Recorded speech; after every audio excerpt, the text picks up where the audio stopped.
Consider the following reactions. Okay, तो A plus NaCl2SO4 ये CrO2Cl2 दिया हुआ है साइड प्रोडक्ट में, और उसके बाद NaOH वगैरह। अगर इस रिएक्शन को आप देखोगे, सिंपल सी ये अगर आपको देखा और थोड़ा बहुत पढ़ा हुआ है तो आपको समझ में आ जाएगा, this is chromyl chloride test basically. Okay, NCERT में दिया हुआ है direct, chromyl chloride test is basically as the name suggests this a test for chloride ion.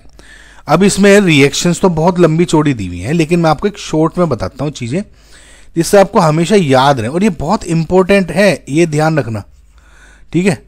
तो ये जरूरी है ये याद रखना।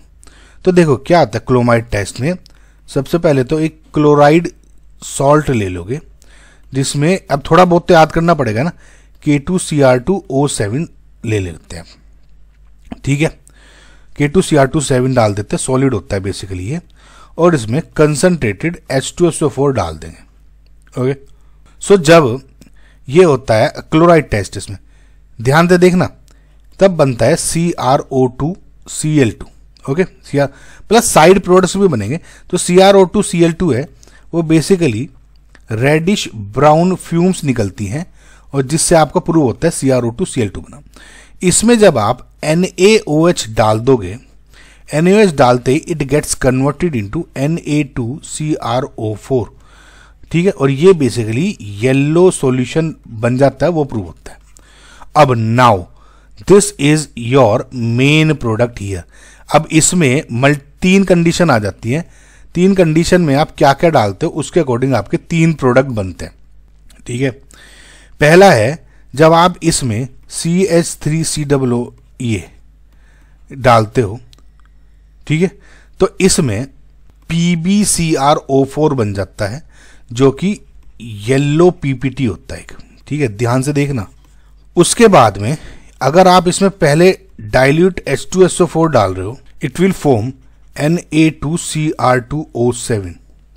नाउ अगर डाइल्यूट H2SO4 के साथ साथ इसमें एमाइल एल्कोहल प्लस H2O2 भी हो, तो इसमें क्या हो जाएगा, CrO5 बन जाता है, जो कि एक ब्लू कलर का कंपाउंड होता है। समझ में?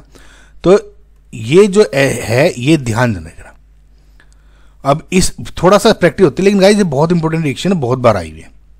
अब देखो ABC इसमें देखते हैं, ABC कौन सा है।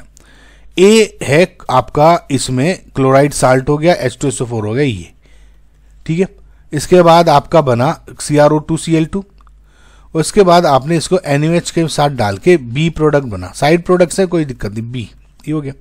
अब B में आपने H आयन डाले, ये हो गया, H2SO4 से H आयन निकले, अब C निकला प्लस H2, ठीक है। अब क्योंकि सिर्फ डाइल्यूट H2SO4 और कुछ तो नहीं है, तो ये हो गया Na2CrO7।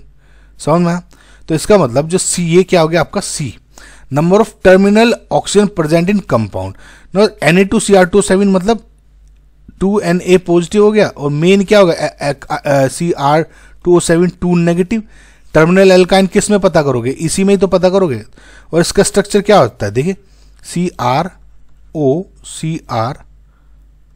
Negative, double bond O, similarly यहां डबल बॉन्ड O दोगे और O नेगेटिव।